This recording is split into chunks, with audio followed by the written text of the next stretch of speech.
Few days ago, the presidential spokesperson or aide, Mr. Bayo Ononuga, put out a statement that the president is on his way to France for a 2-week working visit. And while in France, what the president is trying to do is to get an appraisal of his government and to retreat and reflect on his own reforms. Meaning, after spending money in 2024-2025 budget to renovate the presidential villa, the vice president's home, the president's house in Dodan Barracks in Lagos, and the vice president's home in Dodan Barracks, buying private jets, and in a country of 774 local governments, the commander-in-chief does not have a proper location in Nigeria to reflect, but the president jets out to reflect about his policies from a foreign country. The president wants to reflect about his policies and has yet to make a statement on the 30-day rant challenge of Nigerian youths calling for help, where the cost of living is killing the living. Tomorrow it is Uromi killing. Next tomorrow it is Benue, it is Ondo, it is Plateau.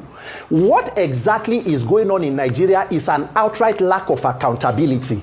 And that is why for this 30 days ranting challenge, it will not just end with ranting, it must be backed up with action.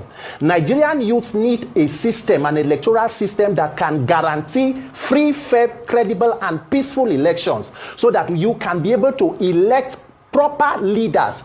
And that is what my own call to the president is. Thank God his aide said he is a Democrat. The hallmark of every democracy are free and fair elections. The president has to commit to that process in 2027, where people will not be beaten out of polling units like it happened in Lagos in 2023, so that Nigerian youths can begin to live and not just exist or struggle to survive. What exactly is there as an incentive to be Nigerian today? The institutions are almost stacked against you. Law enforcement is almost against you. The judicial system is not where you can go. The market is not what you can even afford. There is just sheer hopelessness across board. And that is what you are seeing us do in these 30 days. And if anybody as a leader is listening, then they should be taking practical steps to resolving these issues, most importantly, guaranteeing a free, fair, and peaceful process in 2027. One of the most difficult jobs in Nigeria or in the world today is speaking for or trying to defend the APC federal government. It is a very, very difficult thing to do because you know why? There is nothing there to defend. So you remember that the APC campaigned for 16 years of PDP misrule. In fact, this president was part of a protest called Occupy Nigeria when the then President Jonathan was trying to remove fuel subsidy, which he eventually have removed today, and yet the devil is in the detail in terms of implementation of sanitizing the oil sector and NNPC. So, and then by 2027, President TINiBU's administration will be 12 years, or APC will be 12 years put together. Imagine living in a government of renewed hope and experiencing the kind of unfortunate hopelessness that Nigeria is experiencing. So it is difficult for you to explain what the federal government, the APC-led government is doing, but I can give you some.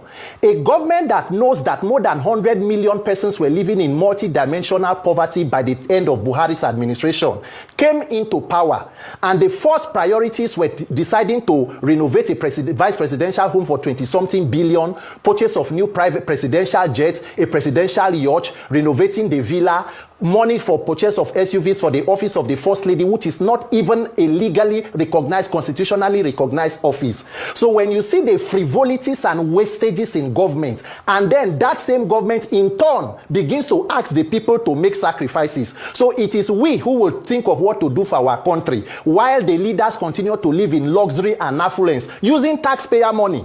Look at the National Assembly. Immediately they came, they shared monies for themselves and purchased bulletproof SUVs, one for more than 160 million. Yet the minimum wage of that country is 70,000 naira. And that is a country where leaders are still demanding sacrifice from the people. So at what point does this sacrifice end? At what point does President TINiBU, his cabinet, the senators, and his government begin to make sacrifices?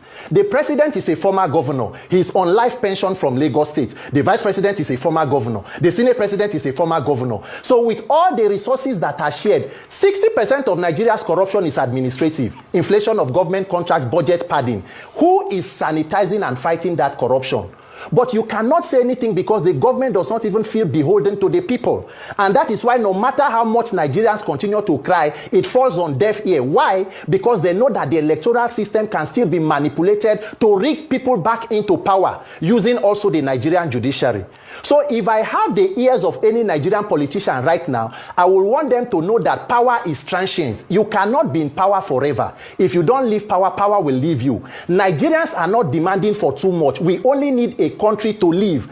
As a Nigerian youth, demanding for a better country, I'm not a criminal. There are known criminals that are not being attended to. But once you voice out against the government, they come after you. So Nigerians must decide whether we want to live as slaves in this country or we want to live as freeborns. And that is why I'm telling you that this 30-day challenge must not end with just the 30-day rant. There must be maximum civil pressure on the authorities. Number one, we must reform our electoral process. That is the backbone of corrupt politicians. They know that they can meander their way into the public office without consequences and accountability. So if I'm talking to Nigerian politicians, I'm telling them, your time is up. You either do the right thing for this country or a generation of young Nigerian leaders will wake up and will succeed where you people have failed woefully and continue to fail us. Because Nigerians are hungry, Nigerians are dying, the tension is palpable and the frustration, and the leaders are completely detached from the